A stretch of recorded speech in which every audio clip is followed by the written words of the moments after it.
What's going on, guys? Ted from Immersion here, and it's time for another DM's Guild Spotlight. What am I going to be doing this week? Well, earlier in the year, I had done a couple of weeks back, I did the Circle of the Beast Druid. Now I'm going to be doing the Circle of the Deathbloom Druid. This is from Stray Chow Chow. Here is the name here on the DM's Guild. These may seem familiar to you because I believe it was back in April, before they started doing Dragon Plus updates for highlighting things on Unearthed Arcana. They did an Unearthed Arcana article where they highlighted, I think, 4 or 5 different things on the DM's Guild website. By they, I mean Wizards of the Coast. And they highlighted all 3 of Stray Chow Chow's Druid Circles. Circle of the Fountain, Circle of the Deathbloom, and Circle of the Beast. Justin Halifax, one of my viewers, watchers, fans on YouTube, requested to do me to do the Circle of the Deathbloom Druid, so I'm going to do it. Just as a point of fact, again, up front, if you guys have anything on the Dungeon Masters Guild you'd like to see me review, whether you're a content creator and you'd like to get my input on it, or you're not really sure what whether you want to pay for, whether you want to pick it up, or just to get an idea from a DM who has some semblance of what is considered balanced in the game, and you're like, is this something that you would go for? As you can see, this has 15 ratings and 4.5 stars.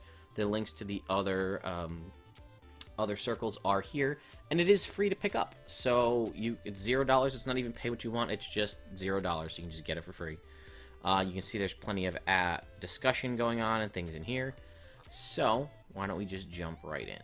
So Circle of the Deathbloom is composed of druids who revere the process of decomposition as the ultimate form of rebirth and renewal. They often spend their lives in solitude, releasing the energy trapped in the dead and imbuing the earth with a fertility and growth. The druids have a strong affinity for the fungus, for the fungus and vermin who act as natural decomposers. Although they are commonly associated with the dark art of necromancy, these druids consider undeath the ultimate violation of nature in this cycle of life. This is sort of not a blighter per se, and when I say blighter is kind of an old school or an older D&D, sort of the dark druid that focused more on kind of corruption and, again, decomposition and things like that, but it was the dark druid, as it were. This is kind of in the same wheelhouse, but still not necessarily a bad, evil character. So what do you get? At level 2, which is when you choose your Druid Circle, you learn how to cast certain necromancy spells. Abby Dalzam's Horrid Wilting, which is, if you're not familiar with that one, that's one of the elemental evil spells, which I will pull up here while I continue reading. Ray of Enfeeblement, Ray of Sickness, Revivify, and Vampiric Touch are added to your Druid list. Those are actually a solid list of spells. They're added to your list. Again, you won't have access to them until you reach the appropriate level. So Abby Dalzim's Horrid Wilting is a 8th level necromancy spell, so it's a very high level. 150-foot range, 1 action, instantaneous. You draw the moisture from every creature within a 30-foot cube centered on a point you choose within range. Each creature in that area must make a Constitution saving throw. Constructs and undead are unaffected, and plants and water elementals make this saving throw with disadvantage. A creature takes 10d8 necrotic damage on a failed save, or half as much on a successful save. So this is sort of a blight spell, but an AoE blight. Ray of Enfeeblement and Ray of Sickness are okay. Ray of Enfeeblement knocks when it hits people. It's one of the few ranged spell attack spells, but it halves all damage done by strength-based attacks. And Ray of Sickness is some poison damage. Again, it's unfortunate because most things in the game have resistance to poison. Ray of Enfeeblement, again, on a hit, the target deals only half damage with weapon attacks that use strength. It is a concentration check, though, so I don't know if that's really worth it. And then Ray of Sickness, the target takes 2d8 poison damage and must make a Constitution saving throw, or become, on a failed save, become poisoned. Which I feel like is almost better because that's disadvantage on attack rolls, period. The other one is half damage from strength-based attacks. Revivify, again, a 3rd level spell that lets you bring people back to life if they've died within a minute of the casting. It does require a 300 gold piece diamond, but still a useful spell. And then Vampiric Touch is kind of a you touch people and you sap their energy. It's like 3d8 necrotic, and then you gain back whatever damage you roll. You also get fungal wild shape. When you take this circle at 2nd level, you can also take the shape of blights, fungi, and spores when using wild shape. When assuming a beast form with wild shape, you can choose to apply the Spore Servant template to it. So, we'll grab our Dungeon Master Guide here, and we'll see if any of these are actually worth your time. So, blights. Needle blight, vine blight, twig blight. They are an 1/8, a 1/4, and a 1/2. A vine blight is your strongest option. 8-12 AC, 26 HP. Immune to blind and deafened. You do get a constrict, which does have a range of 10 feet. +4 to hit, 2d6 +2 bludgeoning damage. And a large or smaller creature is grappled, and until the grapple ends, they are also restrained. You also have entangling plants, which recharges on a 5 or 6. Grasping roots and vines sprout in a 15-foot radius centered on you, withering away after a minute for the duration. The area is difficult terrain for non-plant creatures. In addition, each creature of the Blight's choice, which is nice in the area, must make a DC 12. Again, it's only DC 12, but at level 2, this would be powerful. Strength saving throw will become restrained. The creature can use their action to make a DC 12 strength check, which is, you know, fairly useful later down the road, freeing itself or another entangled creature with each success. So that's blights. Let's flip to fungus. You got a gas spore, a shrieker, and a violet fungus. Gas spore is a CR half, and shrieker is a 0, and a violet fungus is a 1/4. A gas spore, it's got 1 HP and 5 armor class. The only reason you would want to do it is because when it drops to 0 HP, creatures within 20 feet must make a DC 15 Constitution save or take 3d6 poison damage and become infected with a disease on a failed save. Creatures immune to the poison condition are immune to this disease. Spores invade the infected creature's system, killing the creature in a number of hours equal to 1d12 plus the creature's Constitution score until the disease is removed. In half that time, the creature becomes poisoned for the rest of the duration. After the creature dies, it sprouts 2d4 tiny gas spores that grow to full size in 7 days. Also, it does have a touch attack that does 1 poison damage, and they must make a DC 10 con save or become infected. Violet fungus, yeah, the other ones don't really have much that's worth it. Violet fungus can make 1d4 rotting touch attacks, which only do a d8 damage and have a +2 to hit. And it says, so blights, fungus, okay, so that was all that. And then there's the Spore Servant template, which is a myconoid template, I believe. So, Spore Servant template, what do you get for that? You retain your AC, HP, hit dice, strength, dex, con, vulnerabilities, resistances, and immunities. What do you lose? You lose your original saving throw and skill bonuses, special senses, and special traits. It loses any action that isn't multi-attack or a melee weapon attack that deals bludgeoning, piercing, or slashing damage. If it has an action or a melee weapon attack that deals some other type of damage, it loses the ability to deal that type of damage unless the damage comes from a piece of equipment such as a magic item. Your type turns to plant for things that affect plants. Servant is unaligned. All servants' speeds... Reduce all servants' speeds by 10 feet to a minimum of 5. The servant's ability scores change to... This is the intelligence, wisdom, and charisma. For a druid, that won't matter because you keep your stats. Senses, you get blind sight out to 30 feet. You can't be blinded, charmed, frightened, or paralyzed, so that's pretty solid. The servant loses all known languages, but it responds to orders given to it by Mike, and it doesn't matter because this is a wild shape, and then attacks. If the servant has no other form of dealing damage, it can use its fists or limbs to make unarmed strikes. On a hit, an unarmed strike deals bludgeoning damage equal to 1d4 plus the servant's strength modifier, or if the servant is large, 2d4 plus its strength modifier. So realistically, if you became, let's say, eventually a Spore Servant brown bear, you would lose 10 feet of movement speed from all your movement methods. You would get blind sight out to 30 feet, and then you wouldn't be blinded, charmed, frightened, or paralyzed. So it's actually not bad. It sounds bad on the surface, but it's not bad in practicality because it gets rid of a bunch of nasty conditions. But again, only in animal form. Okay, what else do you get? Starting at 2nd level, you can harness the energy of the Fallen to germinate new life. Up to 1 minute after a small or larger creature's death, you can use an action to magically decompose its corpse to grow plants or plant creatures. You may summon any number of plant creatures whose combined challenge rating does not exceed your druid level divided by 4, rounded down to the nearest half. CR0 creatures count as 1/8 for the purpose of calculating combined challenge rating. The summoned creatures are friendly to you and your companions. Roll initiative for the summoned creatures as a group, which has its own turns. They obey any verbal commands that you issue to them, no action required by you. If you don't issue any commands to them, they defend themselves for hostile creatures, but otherwise take no actions. The DM has the creature statistics.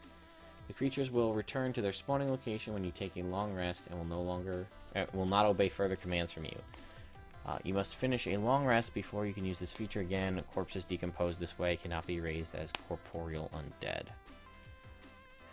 You summon a number of plant creatures whose combined challenge rating does not exceed your druid level divided by 4. So, at the high level 20, the highest challenge rating you could summon would be a plant creature with a CR of 5. I don't actually know if there is anything with that. Although, again, Volo's guide did... Oh, that would be a shambling mound. At level 20, you could summon 1 shambling mound. It's a plant creature whose challenge rating does not exceed your druid level divided by 4. So, there you go. I mean, you could summon myconoids.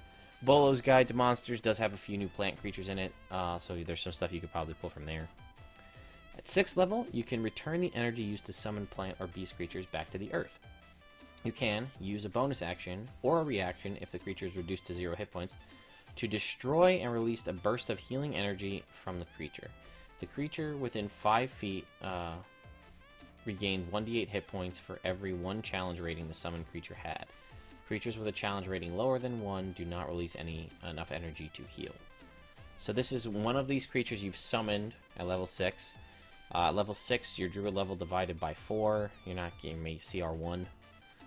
So when you hit to 8, you can get to... what's it called? You can get up to 4 CR1 creatures, which I guess would be a couple of those fungus we talked about, maybe.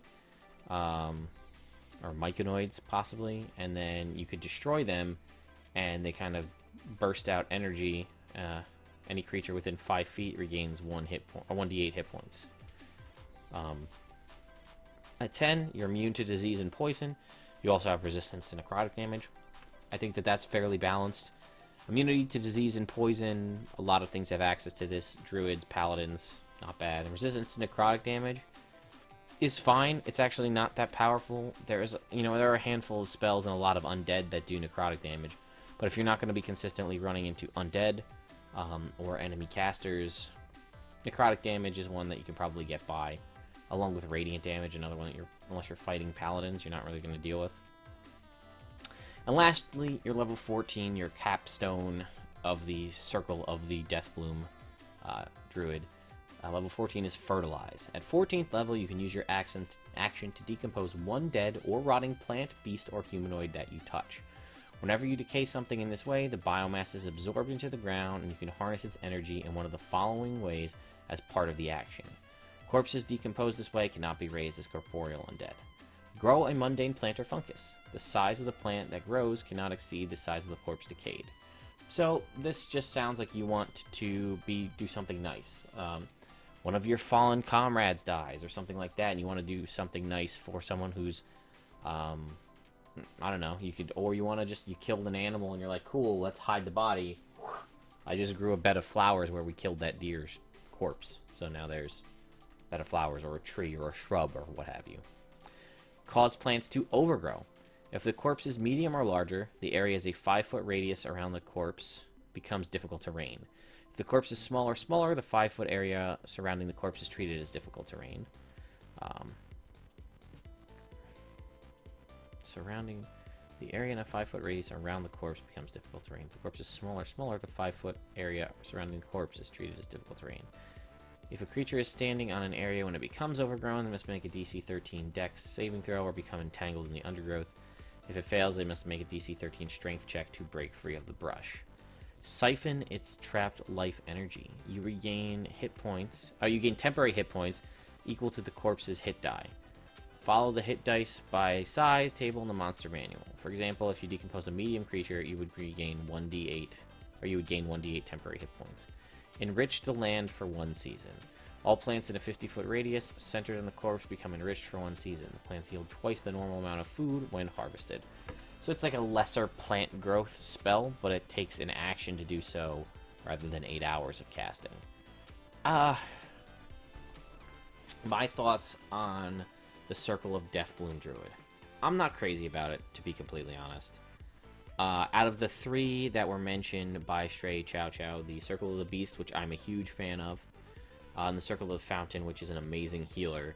Circle of the Deathbloom, I feel, just sort of falls by the wayside in comparison. I don't think it's bad. I think I've seen worse. But, you know, you get some good spells. Revivify is a solid spell to have. I mean, I guess you could just play this as a straight-up regular druid and just get a couple of perks from it. As I said, the Spore Servant template could be useful for your wild shapes. Summoning the plant creatures is not bad. As you get higher level and be able to summon more. Again, like I said, level 8, you divide 8 by 4, and you've got 2. So you can summon 2 CR1 monsters. And then with the level 6 ability, you can choose to explode them. Or use a reaction. Do that as a bonus action, use a reaction if they're dropped to 0. To cause them to explode healing energy. And it says the creature within 5 feet. I'm guessing it's any creature within 5 feet regains 1d8 hit points for every challenge rating. However, it doesn't specify that it's only allies. So by that nature, and the fact that it's just healing energy in general, you could theoretically be healing your enemies with this ability. Maybe it'll get updated. It has gone through several iterations, I will say. It's better than it was. I still think the level 14 ability needs something else. The level 10 ability, solid. Immunity to disease and poison and resistance to necrotic, great. The level 14 ability, I feel, is lacking a bit. Compared to some of the other ones. Like a full-on alter self all the time, like a Circle of the Moon Druid has, is a solid ability. Like, that has functional uses, like adding gills or claws or things like that. It's a lot of flavor, and I feel like the Grow Mundane Plant or Fungus and the Enrich the Land for 1 season are things that are replicated by plant growth, which is a 3rd level spell. Causing the plants to overgrow is solid. It's similar to an entanglement style spell, and something that some of the plant creatures in the book do have, but I feel like you're just better off casting Entangle. I know it's free anytime you kill something, so that does give it some benefit over Entangle. You're not wasting spells to do it. And the Siphon its trapped life energy is just a way to get yourself a d8 to, I think, maybe 2d8 temporary hit points, depending on the players. What does it say? Hit dice by size. I got the monster manual in front of me. Why don't we just look it up? It's not in the index. Great. Let's see. It's got to be before the actual monsters start, right? No. Nope. Hit dice by size. Oh, no, I lied. A D8 for a medium creature, a D10 for a large creature, a D12 for a huge creature, and a D20 for a gargantuan creature. So, a medium creature is 1d8. So, yeah, the most you could get would be a D20 temporary hit points if you desiccated a gargantuan creature. But honestly, at that point, if you're killing a gargantuan creature, 9 times out of 10, you're going to want to keep whatever that creature is made out of, because it's probably a dragon or a Tarask or Tarasque or however you pronounce it. You're probably going to want to keep it, because the body parts from it are probably going to be worth something. But anyway, guys, that is your DM's Guild update for this week. That is the Circle of the Deathbloom Druid. There will be a link in the description if you'd like to pick this up for yourself. Again, it is free. You heard my thoughts on it. I'd love to hear your thoughts in the comments below. Or, if you want and you pick it up as well, I'd leave your comments here on the DM's Guild website for this this product, just to let Stray Chow Chow know your thoughts on it as well. And since I've done the Circle of the Deathbloom and I've done the Circle of Beast, guess I might be doing Circle of the Fountain next, just to get it out there. So, anyway guys, I hope you enjoyed this video. Let me know what you think. Be sure if you haven't checked it out, go check out my Volo's Guide, What's New in Volo's Guide to Monsters book. I highlight everything that's new in the book.